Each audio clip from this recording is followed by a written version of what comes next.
Welcome to the Stratford MPO Policy Committee meeting. It's Friday, March 18th, 2022, 9:01 a.m. I'll take introductions, and I'm going to start here in the building, and I'll start off with you, Bill. Bill Fisher, Farmington. Katrin Hasbro. All right, Katrin, you've got to put on massive pressure here. Joe, Rochester. Barbara Holstein, Rochester. Bud Davidson, New Hampshire DOT.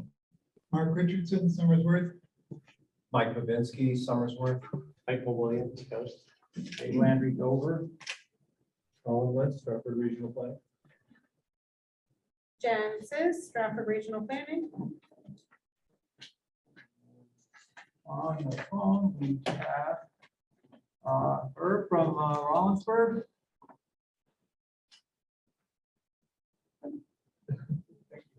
Yes, I'm here. Thank you. Okay, good. Steve Barrington, Greetings, Steve Diamond from Barrington, yes. Jeff Donald, Jeff Donald with ACT.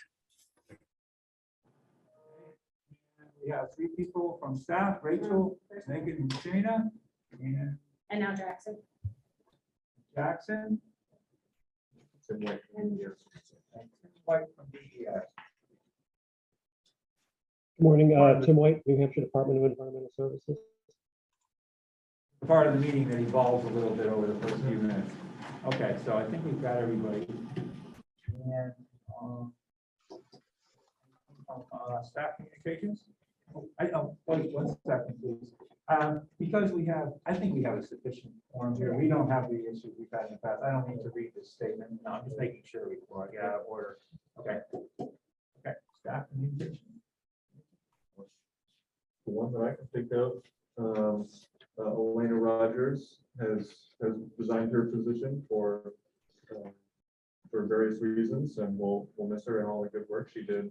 She was involved a lot in environmental stuff and projects in Dover, at least 3 or 4 in Dover. So, yeah, we wish her well, and we're still extremely young family. After still 5 months, maybe 6. 5, 6 months, yeah. So, a little guy, but she's in Somersworth and is going to be around. Yeah, a lot of great work. So quite aware of that. So, Yeah. And I'll see, we'll trade updates today. So as a reminder, Colin sent out the project solicitation for the 10-year plan, and I know you're saying, wait, but we still haven't adopted the current 10-year plan. We start 2 years in advance, so we're starting all over again. So make sure that you chat with your communities about those projects that you would like to get into the queue. Technically, it's our Metropolitan Transportation Plan project solicitation, of which we then prioritize and then feed into the 10-year plan related. And Shana and Colin will be talking about in a little bit the active transportation plan. We want to make sure that we're also soliciting those active transportation projects that would go not only into that long-range transportation plan, 10-year plan queue, but also the active transportation plan that we're developing. So two pieces of one solicitation process to keep on the radar. just add that with all the money coming our way in various programs, now is the time. If you have any project ideas, even if it's just, I don't know, but I want to do something about this, contact me, whatever it is. And there's rec trails program, there's transportation alternatives, there's a 10-year plan, there's congestion mitigation, just a lot of money headed our way. So let's get ready for it. Speaking of which, electric vehicle charging is another one of those pools funding. Colin, Jackson, and Susie have been working on a solicitation to reach out to municipalities to identify potential EV charging sites. So that is coming out and so stay tuned. Yeah, I just had a quick question just on the 10-year plan. I have asked this every all the time, but we can also submit past or projects that are on the current plan, but in later years, or is this actually like a new slate of project? New slate. Okay. Brand new slate. Brand new So, slate. to be submitted just shy of a year from now, Okay. in 2023. Yeah. So getting projects kind of ready, get them to VHB so they can do There are professional costs. engineering analysis for costs and stuff. And then DOT will also take a look, of course, and a year from now, we'll have a little batch of projects that are prioritized. And the process starts over again. Thank you. Any comment I'll make about this is that, I always struggle a little bit trying to figure out, what the people I'm from Dover, and they have a lot of staff, and they have people that are tuned in to a lot of these types of things beyond, just what I learned when I come to meetings. And I have to keep checking in with them to find out what it is they already know, or they're 2 steps ahead, or they hadn't heard of something yet, and it's on one hand, it's great to have the resources. On the other hand, I'm always trying to figure out whether I have something new to say when I call. But I guess I would suggest that if anybody has any questions or whatever, to volunteer you, Colin, but give Colin a quick idea, because keeping track of all these buckets of money that are available, it's a little daunting, to be honest.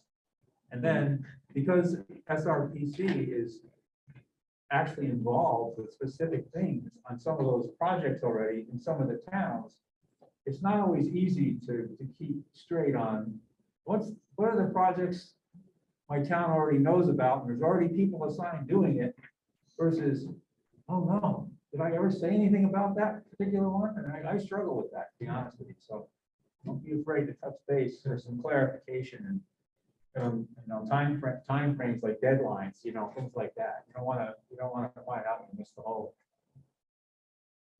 influx of money. Yeah.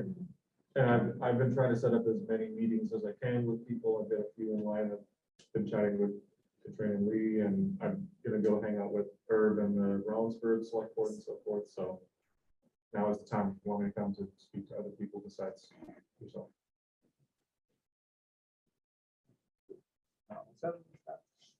Okay, thank you. With the item 3A, approval of draft minutes on February 18, 2022. Motion on that? I'll do motion to approve. Michael? Bill, And and Bert, Bill? second. I'll Second.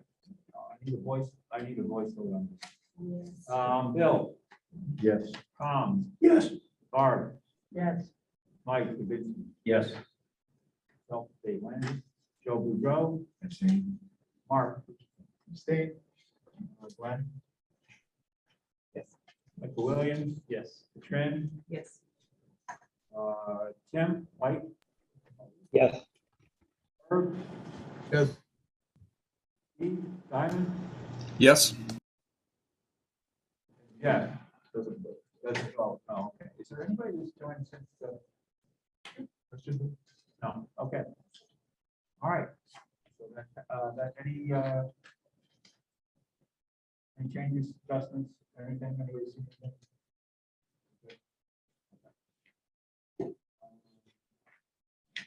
Discussion items then? Okay. Okay, getting public input on regional active transportation plan. Draft survey question. That's Colin. That is Shayna. Thanks for joining us. And let me know if you want me to scroll to anywhere specific in the PDF. That's what I have up right now. Okay, I was actually going to share my screen. Is that going to mess up what you're doing? Great. Perfect. Go for it. Okay.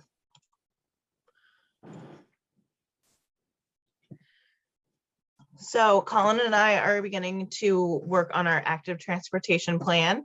This is kind of a new program area that we're diving into, and we're putting together some outreach right now and kind of conceptualizing what the plan will contain. As Jen mentioned earlier, we're also going to be incorporating project solicitation related to trails, walking corridors, bike trails, as we kind of get this plan in motion. So we put together a draft survey. I am going to pull that up in a second, but first I wanted to show you the tool that we're going to be utilizing for this survey. We normally use SurveyMonkey, which you are probably familiar with from taking some of our surveys. It's just kind of one question after another scroll model. This tool is called MetroQuest, and it's a little bit more engaging and interactive. It uses these different tiles, as you can see here. This is an example from a planning commission in Pennsylvania that we modeled our survey after. We reached out to them and said that they had done a really good job if they minded if we use some of their questions or kind of shifted around some of their questions, and they were more than happy. So it was really nice that we came across this because they did a really good job kind of doing something similar to what we're going to be doing. The way this MetroQuest product works is it has a welcome tile, which explains why the survey is being done, and a wrap-up tile with some demographic questions. And then you get to pick the types of slides that go in between. So we're going to be using the same three they used, which are the standard survey, assessing priorities, and map markers, which is a map where you can drop points on, which is a really neat engagement tool. So the standard survey would just have questions. You can organize them into topic area, which is nice. The prioritization allows you to have the person taking the survey order what's most important to them for maybe funding, for different priorities in the region. So that's a good slide to use. And then, like I said, the map marker is a really interesting one. People can drop a pin and say, oh, I love biking here. I feel really safe. Or I would love to bike here, but I feel like there's no sidewalk, no bike corridor, something like that. So it has that spatial data, which we can then use in the plan, which will be great. So that's an overview of the tool that we're going to use. And now I'm going to pull up the questions. I don't know if you got a chance to look at them prior. I believe Colin sent them out. But we look at available facilities and comfort level with existing trails and things throughout the region. This document has some comments on it because we already presented this to TAC. So some of the things we heard, we had a discussion on making sure that we not only have the survey online, but that we deliver it to places like Stratford Cap, senior centers, places where people maybe don't necessarily have access to a phone or computer, but can take the survey in person. So that was a really good comment we heard at the TAC meeting. Also, we were asked to address town or state roads. So we're gonna figure out how to tie that into some of our questions. And there was the concern that we were using the terminology biking and walking a lot. And someone pointed out that maybe runners would not feel included, or parents that are pushing strollers. So we're going to define active transportation and very clearly lay out that that includes runners, joggers, people with strollers, and then use that word active transportation throughout the survey. I don't necessarily, I can go question by question, or if people had a chance to review it, I'm happy to hear any comments. I don't know the best approach is.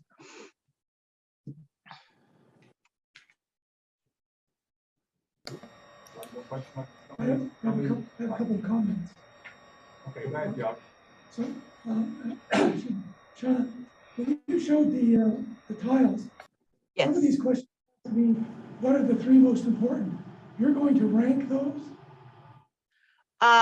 So this tile allows for a priority question. I think the one that we have determined on here, let me just scroll down for a second.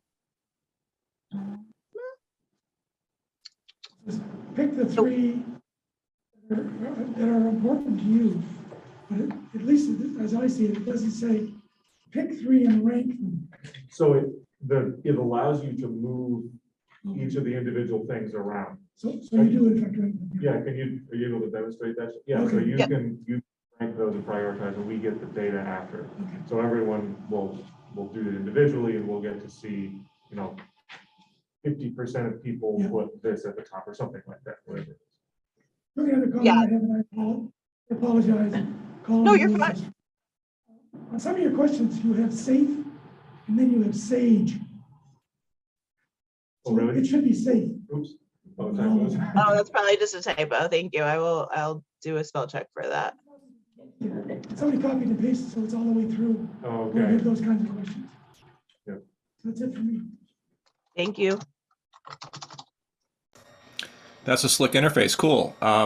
This is so I looked at the map of the in the minutes for today's meeting. There was a map or discussion of the trail improvement from along Bellamy River, and that's great.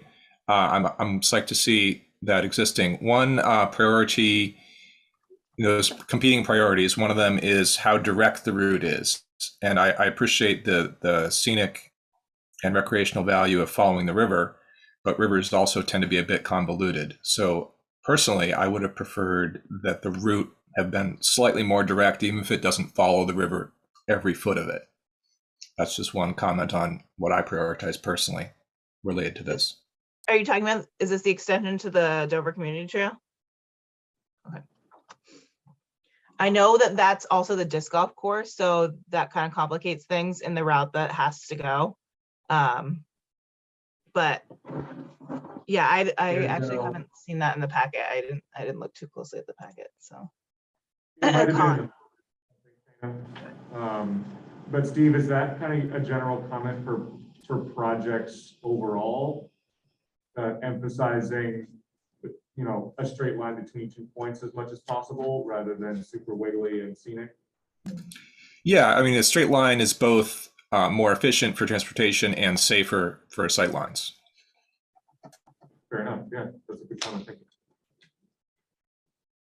Yeah, I'll add one thing to that. They find that in general, even if somebody wanted to follow, you know, the river or around the pond or, you know, whatever, close it all the way, there's an awful lot of fractured areas throughout any community where it's on private land and stuff like that, and you have to kind of, well, maybe there's efforts to acquire conservation easements or some kind of access easements and stuff like that. You really do have to do some of that, you know, more direct through anyway, because you're not going to follow, you know, the shoreline of every single body of water anyway, because there's a lot of land that's causing that to, you know, interrupt that ability. So.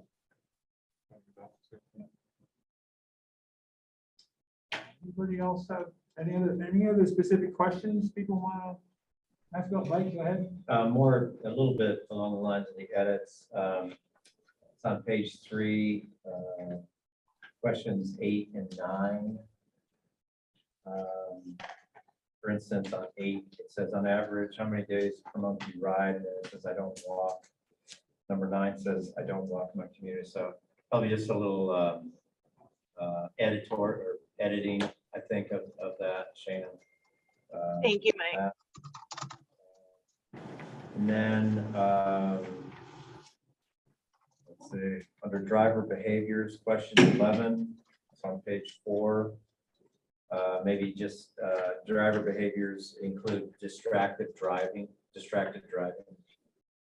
as an Do you example. see what page that is again? 4. It's just before 12. Just, you're saying to add one that says, oh, in parentheses. Okay. Yeah, that's just an example.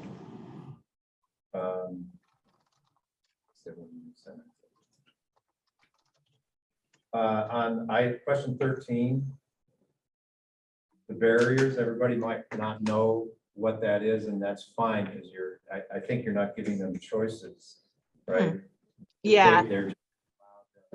But maybe list examples, like what is a barrier, like a curb ramp or something like that. Okay.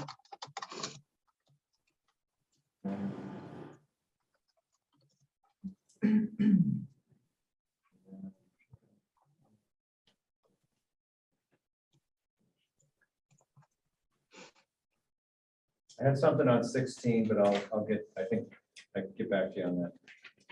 I had something on question 16. I was making a note. I'm not sure I remember what I meant. Okay. Well, if it comes back to you, let me know. 3 in the morning when I think of Very it. early. Okay. Gina won't read it at 3 in the morning. Awkward when people respond. Yeah.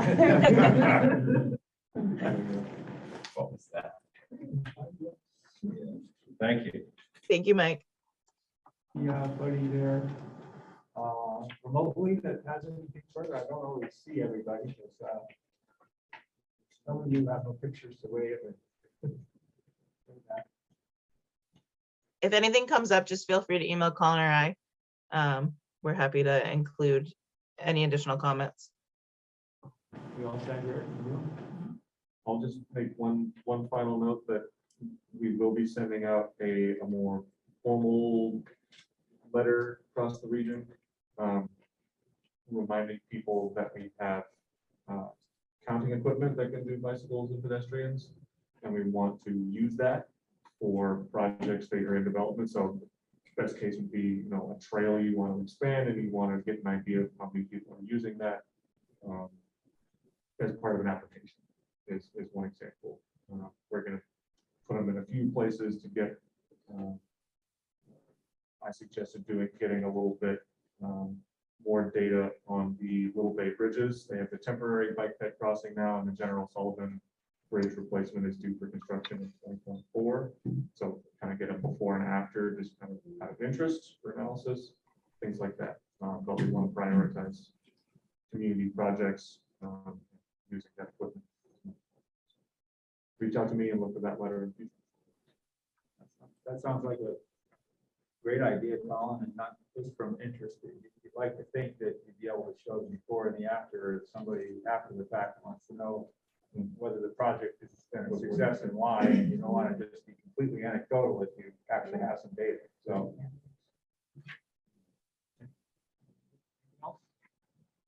Okay, thank you very much, Shannon. Thank you. We on to 4B. 4B, community transportation services and how to coordinate them through Southeast New Hampshire. Right, Jeff Donald is visiting here this morning. Thank you, Jeff. You're welcome to share your screen, or I've got it up on screen here, whichever is easier. Yeah, I share. I added the slide this morning, so I will share mine.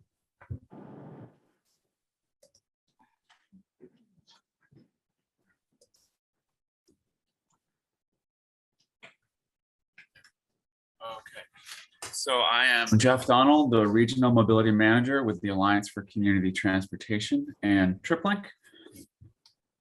So Colin asked me to just have that in front of you guys for a little while, so just give you an update on what ACT is and what Triplink is. So there are 8 regional coordination councils for community transportation in New Hampshire. And RCC's work to expand affordable and efficient community transportation, working with the State Coordinating Council for Community Transportation at the state level. Traditionally, the primary funding source has been 5310 funding, and the goal of that money is really tied to supporting older adults and adults with disabilities. So that's really been the focus of our work. ACT includes 38 towns. It covers all of Stratford County, Eastern Rockingham County, and then Brookfield and Wakefield and Carroll County. It's made up of member agencies, including Coast, Community Action Partnership, Rockingham Nutrition, the Planning Commissions, Ready Rides, another volunteer driver program called Task.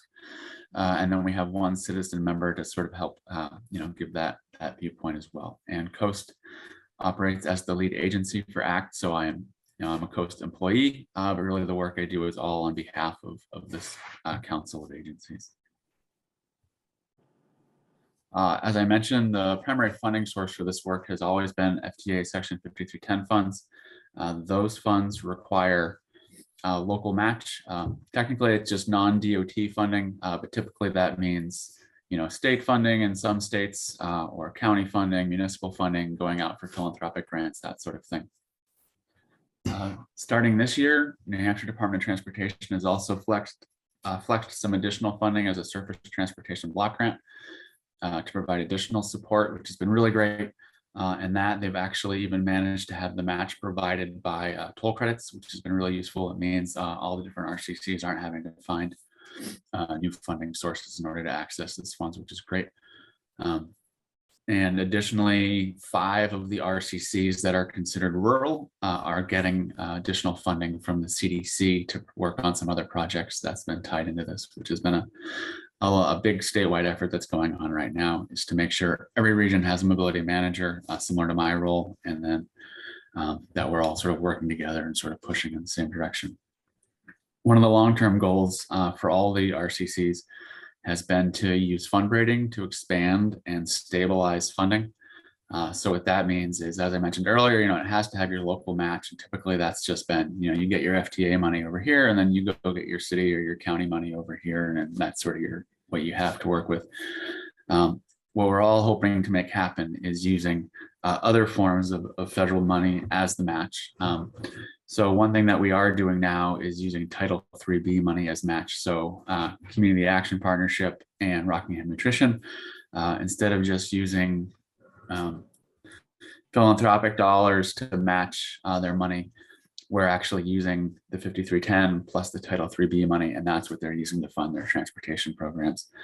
And then there are actually lots of funding programs out there for transportation, but it's not always clear how best to tie them in with the 5310 money. But we're hoping, trying to figure out ways to either use TANF money, Head Start money, refugee and entrant assistance money. There's all these different programs in HHS and DOT that can be used as match. The question is, how do you make that happen and make it make sense and make sure you're running an effective program? For ACT, we are also, in addition to the FTA, supported by Stratford County, Rockingham County, the City of Dover, CDBG funding, philanthropic foundations, and then Coast, Meals on Wheels, CAP, and Ready Rides, which all use our regional call center, all also provide donations to be the match for that operation. And then they also provide the match in order to receive some funding to provide the transportation itself. Before the pandemic, Exeter Hospital and Wentworth Douglas Hospital also provided funding. And then they both suspended their community giving programs. So we're hoping that those will be unsuspended. Wentworth Douglas has unsuspended their program. We have a grant application in right now that we're waiting to hear on. Exeter Hospital still has not unfrozen their community support, but we're hoping they'll be back on board, since a lot of the work that we're doing is tied in, obviously, to non-emergency medical transportation that serves them and their affiliated offices.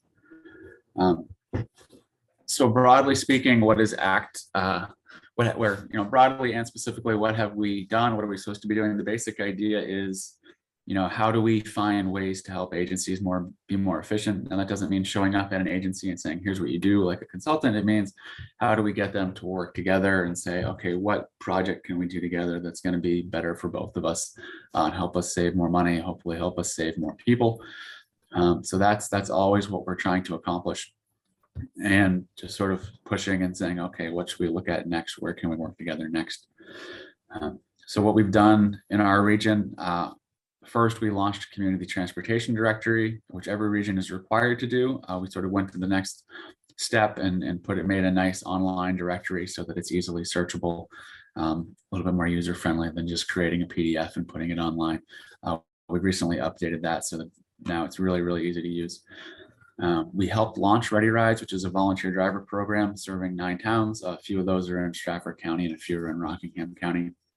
We've also launched coordinated service, again, trying to find ways to work together to be more efficient, called Community Rides. And essentially that service is sort of overseen by ACT, but the rides are provided by one of our partner agencies, since ACT itself doesn't own any vehicles or have any employees. We just sort of work with our partners to do that.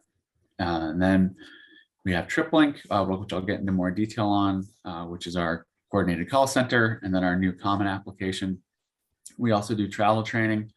A lot of people in New Hampshire, in this region, have grown up not doing anything other than just riding in cars. So I go out to housing authorities, senior centers, that sort of thing, and also go talk to staff. and explain, how do you ride the bus? How do you read a bus schedule? What are the demand response options if you want to use a volunteer driver program or need to use the ADA service? How does that all work so that there aren't really obstacles to using the service? And then another project that started out as a regional idea and has grown into a state project is working together on volunteer recruitment for the volunteer driver programs. And then on the right-hand side of the screen here, these are some things that are just ideas. And again, just to show you, this is sort of what we're always looking at is, is there a way to make a driver pool? So we all know that there's a nationwide driver shortage. So is there a way that Coast and Meals on Wheels and CAP and anybody else that might have sort of well-trained drivers, is there a way that we can send one driver to an agency, somebody that's part-time and they don't have any work at Coast that day? Is there a way they can go fill in at CAP if that driver calls out sick? So we're trying to figure out things like that. Is there a way to pool our driver training so that some of the smaller agencies, they're not big enough to have a trainer on staff? So it's tough for them when they lose a driver. How do they replace that person, get them through all the the wheelchair securement, driving the larger vehicle? So how do we look at that? Continuity of service. With the pandemic, something that we all went through. How do we make sure agencies don't shut down? Is there a way we can collaborate? So I've started looking at that, and then of course shared outreach, just going out to public events, just talking about programs, making sure that, just working together rather than just sort of being one voice, each individual voice, just sort of being one voice that's good and loud and can talk about all these programs at once. And then an example is things that sort of go by the wayside was, Coast has its own maintenance staff. Would there be a way for Coast to be sort of a central hub for doing that? And everybody said, well, that sounds kind of like a neat idea. Let's look into that. And then Rad talked to the insurance people who of course like to put the kibosh on everything. And it was just the pricing for that was just made it not make sense for Coast to take on that role. That's the sort of thing that we're looking at. How do we work together in a way that will make all of us more efficient? And then to get into a little bit more detail, so Triplink, this has really been something that's been our big project that's gone really well and we're really excited about. So it's a regional transportation call center. We also provide just information and referral services. So people can just call us saying, I need help, I'm stuck, what do I do?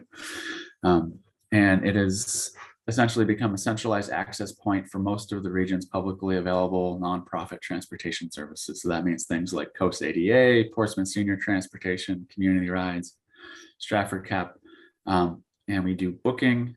So the trip requests themselves, the scheduling. So for things like ADA and CAP, making the schedules, making sure it's efficient, and then do dispatching as well. So the drivers, while they're out on the road, can call us for help and assistance. And then the partner agencies that are using Triplink then support Triplink with local match. So the agencies and services we're working with in Triplink, so that's Coast ADA Paratransit, the Route 7 On Demand, Portsmouth Senior Transportation, CAP, Community Rides, Ready Rides, and Rockingham Nutrition. Since this is the Stratford Regional Planning Commission, I highlighted the services that are available in Stratford County, just so you know which ones are that your folks are using. And that's something that really, when we started this, it was the Coast Call Center and it was Coast ADA. And then pretty quickly we added Ready Rides. And then, a little bit later we added Community Rides. And then a couple years later, we added Rockingham Nutrition. Then after that, Coast launched its Portsmouth Senior Transportation, and the Route 7 went from being fixed route to being an on-demand service. So we just sort of have slowly grown this as new agencies decide it makes sense for them to be part of this, and as existing agencies like Coast continue to grow. And then our latest new project is the Triplink Common Application, which just launched in November.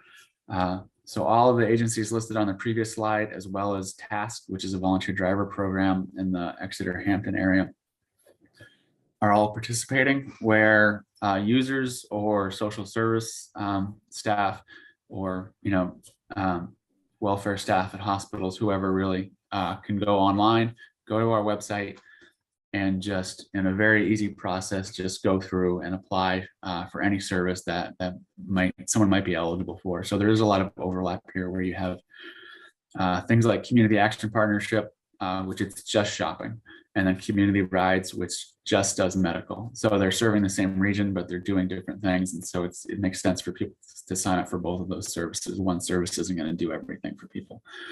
Same thing with Ready Rides and Meals on Wheels, where there's overlap in where they serve, but they do a little bit different things. And so this saves people just sort of the time and energy and sort of having to, they sign up for one and then they realize they should have signed up for something else as well. And so it just sort of, you do it all, you do it at once, and then the folks are good to go and can sort of take care of all of their essential transportation needs. So we're really excited about that. It's been working really well, and just getting people plugged in. And it's sort of a first of its kind thing. So we're excited to see it take off and people being able to take advantage of it. And then community rides, which I mentioned earlier. So this is a non-emergency medical transportation service, and it's provided by whichever agency is best suited to fulfill the request. So if it's down in the southern part of Rockingham County, typically speaking, Rockingham Nutrition is going to do that. And then if it's really in the heart of Coast service area, then Coast will definitely do that. If it's somewhere in between, we sort of see who has room in their schedule and who can pick up that trip. And makes it that much easier since all that scheduling happens at Triplink. We don't have to call up the agency and say, hey, can you do this? We can just, since we're the ones building the schedule, we can make sure we're assigning that in the right spot. And the other idea with this is that it's really just meant to fill in gaps. So, ADA, it's pretty hard to qualify for that. So, but maybe you, excuse me, maybe you do have some issues that make it hard for you to get transportation, but you're not, don't meet those standards, or you don't live close enough to the bus route, then maybe you can qualify for this instead. And we try to be really careful to make sure that we don't cannibalize other services. Those, there have been existing services that are out there. Folks should use that if they qualify for that. But if you don't qualify for that, then come use this. And there are, something we think is a good idea to do, but then it's also in some cases there's regulations about it. 5310 funding can't be used to provide transportation if that trip qualifies for Medicaid. And then, there's sort of regulations that sort of ADA qualified trips shouldn't be sort of shifted on to community rides, just to make sure that that funding is being used appropriately. And how can you help sort of improve transportation in the region? One thing we did recently, based on some work that Southern New Hampshire Planning Commission had done, was did a quick review of all the towns' websites in our 38-town region, just to see if any of them had any information about transportation. And there was very little out there. And so we would encourage, and it's going to be something we'll start on soon, but would encourage the towns to add a link to Triplink on their website, so that people in the town who need some help can just go there, find it, and then sort of get sent off to Triplink and then figure out what services they might be eligible for. And just make sure your town welfare officers know about Triplink. Make sure they know about the community transportation directory, so people can find those resources that they're eligible for. And then, of course, the transportation providers themselves, many of them go to the communities to ask for municipal funding to support those services. So please do support those requests. And that is my slideshow. Thank you, Jeff. And Herb asked or made a comment in the chat that might add to that final slide, that he drives for task, and encourage other folks to sign up to volunteer to drive for various agencies in their area. So I wondered if you could speak a little bit more about the types of just the type of people that get served by community transportation and ACT at large. I know it's for everyone, but the primary, clients, and then a little bit more about the types of those different programs you mentioned, task versus Ready Rides and so forth, because I don't think everyone is familiar with the different, organizational types that are. Sure. So in terms of the clients, it's sort of older adult and individuals with disabilities, broadly defined, and the agencies. It tends to be defined either by the funding source or by the agency themselves, and it varies a little bit. So with those agencies that are using the Title IIIB funding, it's sort of set by the Older Americans Act. That means 60 and over. regardless of whether or not you have a disability, but you have to be 60 to use those services. For the 5310, we have more leeway. Ready Rides has set that age for seniors at 55, which is sort of younger than what you might think of as a senior, but just sort of trying to be more broadly available. And then also if you have a disability, then you could be under 55. And Task uses that same criteria of 55 and over, or having a disability. And then in terms of the services themselves, I should back up and say, so Coast ADA, of course, the rule is unique and functions differently than how sort of most services do, where it's whether or not you are able to use the service is really, use the bus service is the rule. So it's not about, you can't just sort of take somebody's word for it. You can't just sort of, have some minor issue. It's just, can you use the bus? Can you not use the bus? And sort of that's the criteria. And in terms of what those services are, and again, this is why we sort of created the directory and have Triplink as sort of an information and referral service, because everything's a little bit different. So it's hard to keep track of. It's a little bit confusing for your average person who doesn't do this stuff all the time to know which service can do what for whom. So Ready Rides has always just been, it's just medical trips. That's all it is. It's volunteers bringing people to their appointments.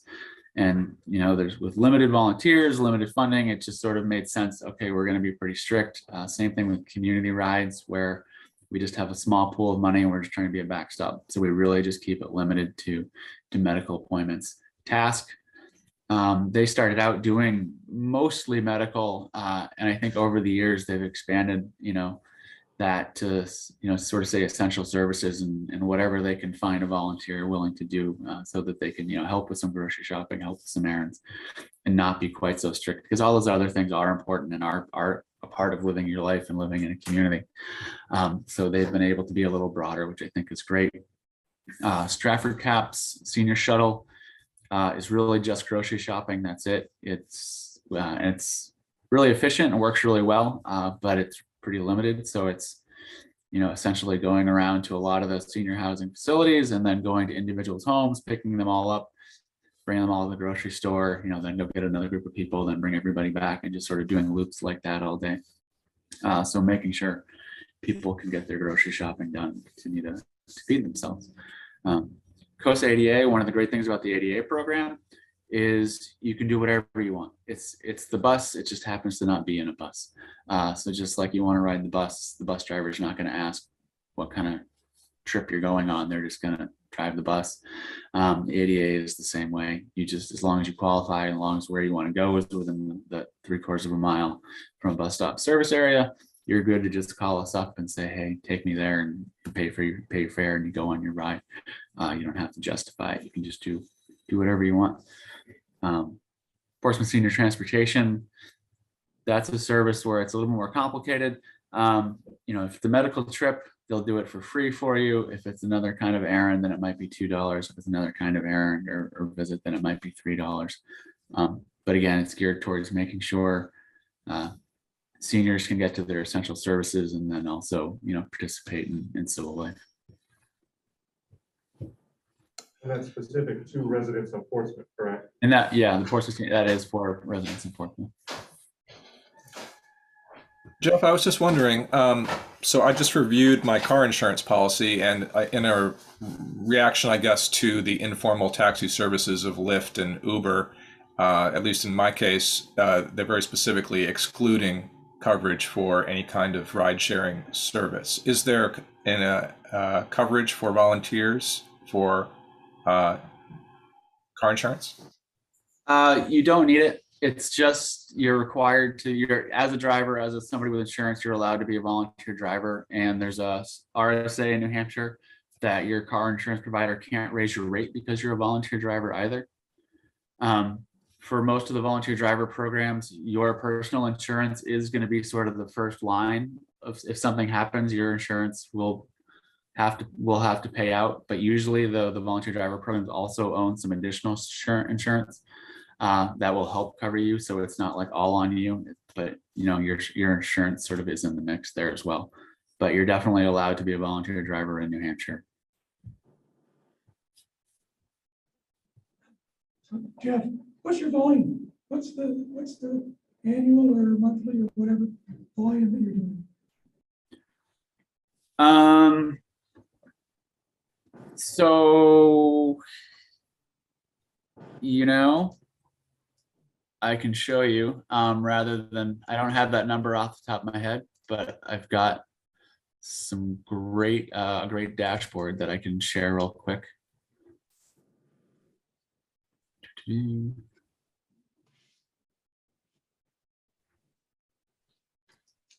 while Jeff's looking for that, I'll just mention an anecdote. Scott Vogel is my counterpart with much more experience in Rockingham Planning Commission. And he recently, well, not recently, I guess a couple of years ago, broke his driving leg and got firsthand experience using all of these services as a temporarily disabled person. So that was kind of an interesting little. He's been working on this kind of stuff for a really long time, but it's the first time that he had used something other than like fixed root posts.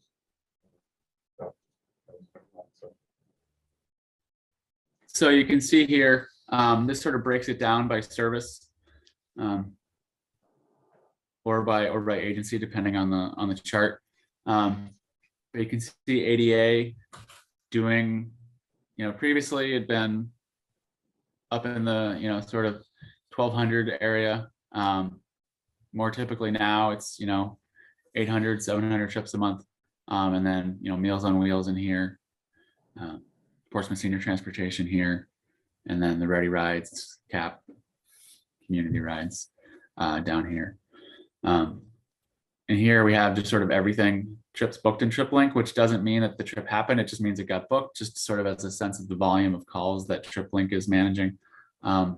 So just prior to the pandemic was, about 4,200 sort of trips a month that were getting processed in one way or another, whether or not they happen. And now we're sort of at around 3,500 or sometimes down to 3,000. So you can see every month it changes a bit, and some of that's just how many weekdays are in a month, because it does vary a little bit, obviously. And some of that is weather and snow emergencies and seasonal stuff, and some of that's the pandemic. So we're sort of waiting to see exactly where this is gonna settle out. I think as we're all hoping the pandemic sort of peters off. Jeff, sorry, it's not all legible from here, but my question is, the big drop was the pandemic? Yes. And I'll mention the bottom right graph is unduplicated riders. So the bottom left is total trips, but multiple, the same person may take multiple trips in a month. So the overall number before the pandemic, I think that's the total. Well, that's ADA for Coast ADA was 140 trips, individual people a month using that service, perhaps multiple times.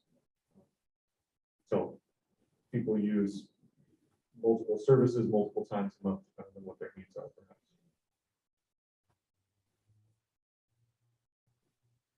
And as you can see, one thing I think is interesting about that is here on the bottom right, in terms of unduplicated riders, that has mostly recovered, not entirely, but pretty close to recovering to pre-pandemic levels, as where the ridership really hasn't recovered to the same degree. So it's people are coming back, but they're not traveling as much, it seems like. Yeah, so is a trip one way or round trip, like to and from a medical facility? Trip is one way. So that's the sort of the formal definition of how a trip is counted is one person getting picked up and then that one person getting dropped off. So 2 people going round trip together, that's 4 trips. Thank you. Yep. The hospitals used to do transportation and they're not doing it anymore, and also community partners, or what? Can you address that? So Frisbee, they had suspended their caravan during the pandemic, and then they decided to cancel it completely. Wentworth Douglas is still doing their caravan, as far as I know. I haven't, and I believe they just actually got some funding for an additional vehicle. Community partners, I haven't been in touch with them recently, so I assume they're doing some transportation for their clients, but I don't know to what degree. I'm not sure where they're at for volume. Okay. So I'll just, oh, sorry. Just a quick one, with regard to the website. So is it community links? And you may have said this, is it community links or, Communityrides.org. okay, so that's the website. Yes. You were asking, making sure, encouraging cities and towns to have that on their website and or our welfare directors. Is that's what you referenced, right? Yes, sir. Okay, thank you. I'm just gonna show people the webpage here.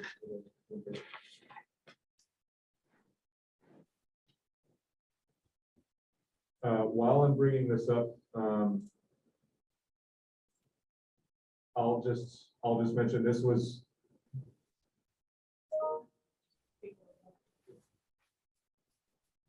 kind of a preview or an intro.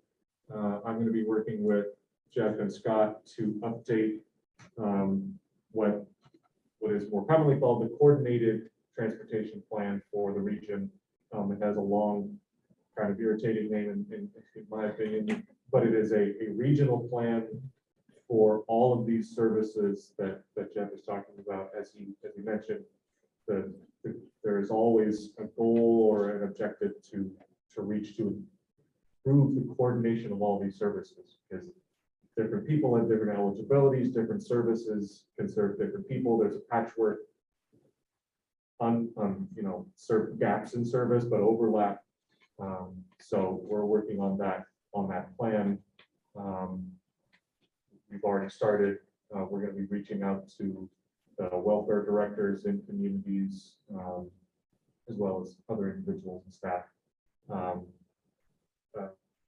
Rachel at our office and a few other folks have been diving into the census data, so that is going to help us assess the kind of the need based on who is in the region, based on their age or disability, or income, those sorts of things. So that's going to play a big role in that.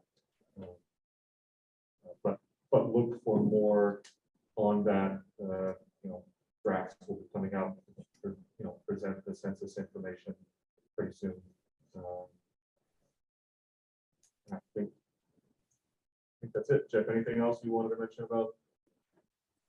I think that covers it. Thank you very much, Jeff. That was very interesting. We all can appreciate that. Somebody that can probably benefit. I want to do it as a question of Colin, if I could. I know we're recording this meeting.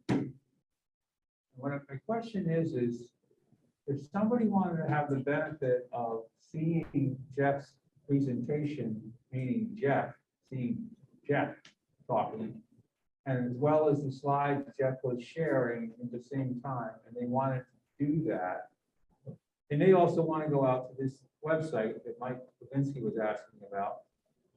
But I've got a feeling that some people benefit from just watching what we just watched. And so I didn't know whether our system actually captures it that way. Yeah. And so we can have that on our site in some place where it's not, buried somewhere and you wouldn't know. I mean, a quick. They get posted to YouTube. Okay. So I didn't know that. That's my ignorance. I'm just trying to make sure I understand how, yeah, we post the meeting recordings, which show what was shared on the screen, and I think also separately shows people. But you'll hear Jeff talking and looking through slides and everything. So that those eventually go on YouTube, and we can remind people that does exist, and then share a link to this. right, so they know to go to YouTube in the first place. Yeah, fine. So Colin, I think subsequent to that, is that they see the whole meeting or they see this presentation? The whole meeting, So there's no way to cut.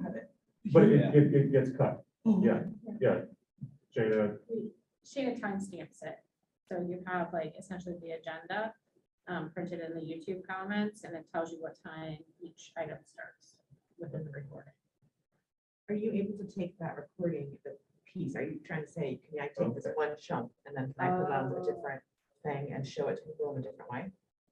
I would say just fast forward. It might be easier just Yeah. to, So if you were sharing it, you could say, start the Yeah. recording at this point and. Yeah. Yeah. Maybe another solution though is to get Jeff to do that and put it on YouTube.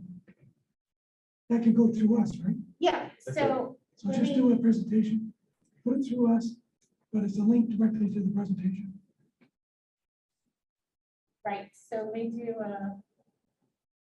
with screen share. So if you're on our Stratford RPC or Stratford.org website, on the homepage, if you just scroll down right to the bottom, you'll see the YouTube logo, and I believe it's also under the Engage menu. This is showing in a different way, but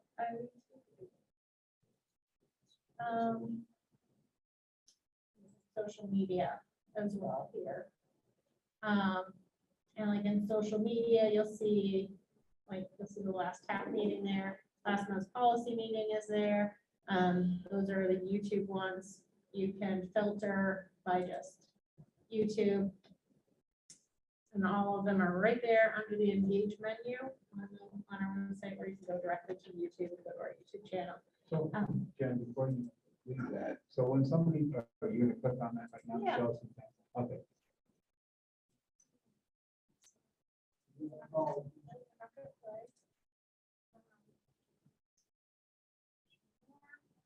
But you'd see Shana has the entire agenda on here. It doesn't look like this one is time stamped, but quite often she does time stamp. I don't know what I can't remember what the one is that they have in the city of Dover. But you can pull up any of the public meetings that were recorded. And when you do that, it gives you that list of the agenda items. But you just click on that agenda item and you can cherry pick what part of the entire video you want, rather than it tells you to go to this, how far in is it, or how many pages in is it? That's fancy. And I don't know what it's called, but it's a very slick way for people to, not Well, search too hard. And I can find out what that's called. I'm sure Shana will take that as a challenge now. So we'll pass that on. All right, anyway, thank you very much, Jeff. it's just, One more quick thing for Jeff, if that's all right. Sure, Steve. Approaching this from the other direction, is it possible to, so whatever people are looking for, it sounds like it's groceries, it's a drugstore, it's medical services. How can some of these things get a little closer to the people who need them? For instance, is it general checkup kind of stuff, or are people looking for a specialist? Are there more distributed medical facilities around, but I don't know if those are more specialized or checkup kind of things? Can you tell us anything about efforts that could be made to require less travel to get to the things people need? That's sort of something I think about, but for my work is, I think, pretty clearly beyond my purview. I think if the planning commission could convince everybody to sort of build sort of mixed use environments where things are walkable and transitable pretty easily, and we're all living and having access to services in one place, rather than sprawling and spreading, and that would certainly help. But I don't think transportation providers I don't think it would be appropriate for us to tell our clients, you have to visit this doctor because that's easier for us to do. I'd like to, but I think our riders get to pick their doctors, and we just sort of have to do what we can to accommodate that. But yeah, if we do try to find some ways to encourage people, okay, let's all just go to the same grocery store. Like, can we just, sort of, there is some work where we try to sort of encourage that. But, it hasn't gone as far as sort of dictating sort of where you can go, because it's the more efficient route. Will save us some miles. Well, maybe the bigger factor in where someone goes for medical matters is their coverage than necessarily their preference. And I just wonder if you know more, if you asked a little bit more specifically about what they were going for in the medical category, maybe you would have a better insight into what they want, how often. I'm not sure what we would do with that. I think they call us and ask us for a ride, and we do our, depending on the funding source, we either have to fulfill it if it's ADA, or we do our best to fulfill it if it's one of the other services. And we don't really have a role in determining how often they're going to travel if they need to go see their doctor, or in picking the service provider. It's just they have appointments to get to, and we're trying to accomplish that. I mean, I think some people, I have had conversations with people who moved to the region, and then they got here and then they realized that they picked a place to live that didn't have any transportation. So then they said, wow, I moved to the wrong town, and they had to think about moving again. And some people who, had to think about, does it make sense for me to move into Dover so that I can just get on a bus, so that I'm really just going to be a mile away from the hospital instead of living out in Barrington or wherever else I've been living, where I've been enjoying it, but it's taking me too much work to find transportation, to find resources. So I think it's appropriate for people to make those decisions for themselves about where they want to live, to make it easier to access services. There's not much that we can do about that. A quick point, I don't know about the rest of ACT services, but I know for ADA, the average trip length is 6 miles, hovers right around there. So that's about how far the average person is going on one-way trip. Jeff, I just have a thought, as Steve brought up the medical thing. Given all the consolidation that's going on around the medical areas, not just the hospitals, but the doctors. You got Appledore, you got Core, you got a whole bunch of other. Is there any way to track the trips to those places so that you could approach them and say, hey, X% or this number of visits are going to your doctors in that period? How about can they contribute to your budget here?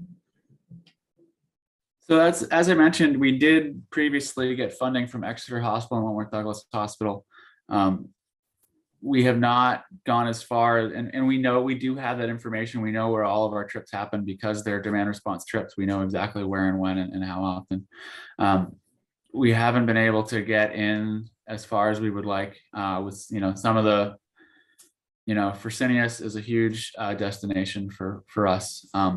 So but they're pretty opaque, and so it's even if you have the information, it's not obvious where to start those conversations sometimes. And even if you do start those conversations, you can't just hand them an invoice. You still have to convince them, and they're generally just saying, well, use our community benefit option and sort of have sort of put in for a grant request, and we'll see what we feel like doing.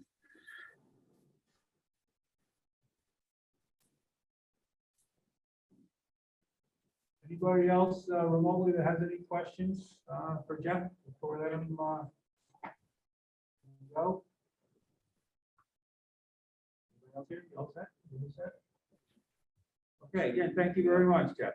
All right, thank you for your time.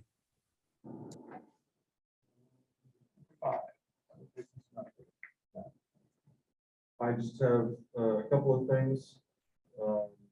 On April 4th, Monday, NHPA is hosting a legislative halftime show for crossover date for all the bills in New Hampshire. I don't know if that's a new thing or if I just haven't heard about it. It basically will, I think, it's going to be about the legislation at the state level that is relevant to planning.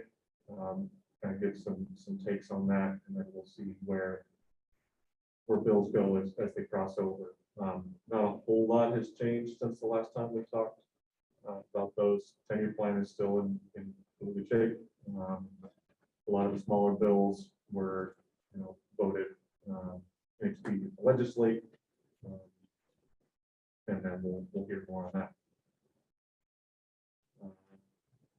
But Jen already mentioned it, but just to plug again, the EV charging thing, that's one of the big pots of money that's coming to New Hampshire, 17 million over the next 5 years. There will be First, a corridor-based program that is going to focus on the interstates and designated corridors, and then work its way down kind of as those get built out. That is focused on fast charging, so things that can charge a car in half an hour, 20 minutes. That's a lot of juice, and those are higher costs. What we're focused on for that is, if the money were available today, where could you get a permit for tomorrow? So that's kind of the sneak preview of the questionnaire we're sending out, is identifying sites that would be easy to permit, that would be publicly accessible and close to a highway.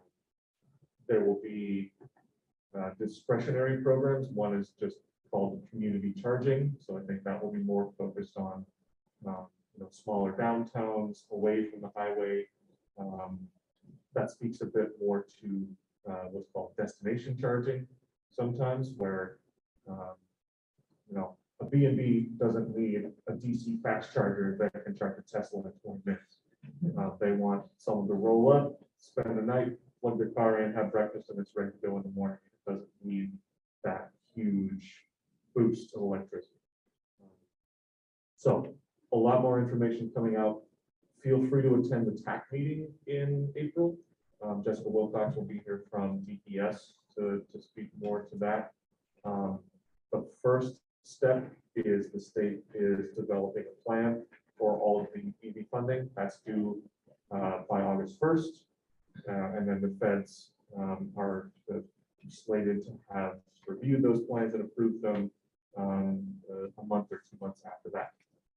Then the funding will start being available. So we want to be ready to go with potential sites that fit the criteria and are good for you all.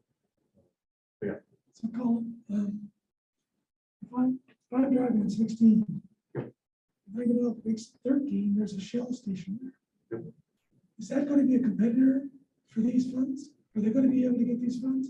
Or is it going to be, I have a spot, I have a piece of land off of 13 that the city, will develop.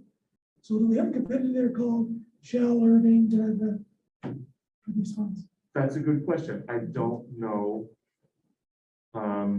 for sure, but I don't see a reason why a Shell station couldn't put in an EV charger. If it is publicly accessible 1 mile from the Spalding and has at least 4 spots, that would qualify under the rules as I know them. I don't. And they would get the funding.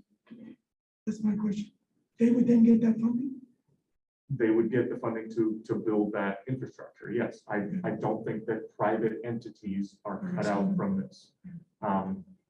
We are focused on easy to permit locations for our kind of methodology. That would include, ideally, there would be a big shopping center right off the highway with 4 parking spaces or more that could get that EV charging equipment. So Hannaford on North Main is an example of that. Yep. It's right off the, Yeah, so so 16 and 4 are currently designated as EV pending in our region.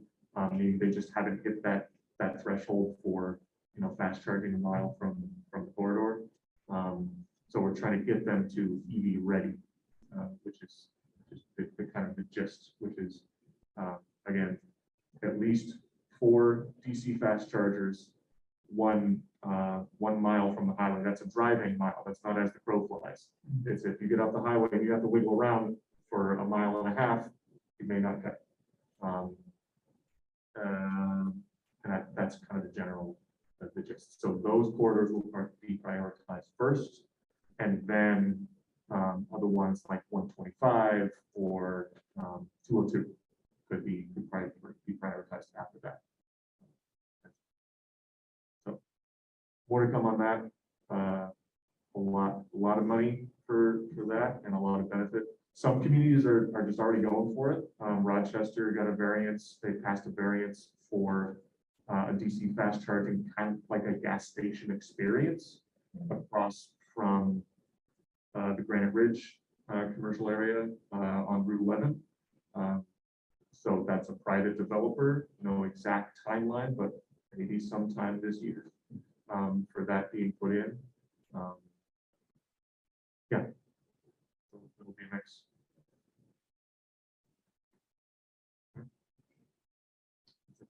Any other business? Anything else? Anybody have, communities going on in the community you want to mention? Anybody online have anything they want to offer still?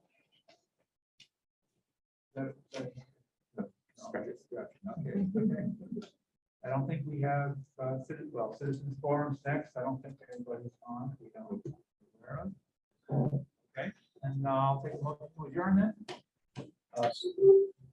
Second. All in favor, say aye.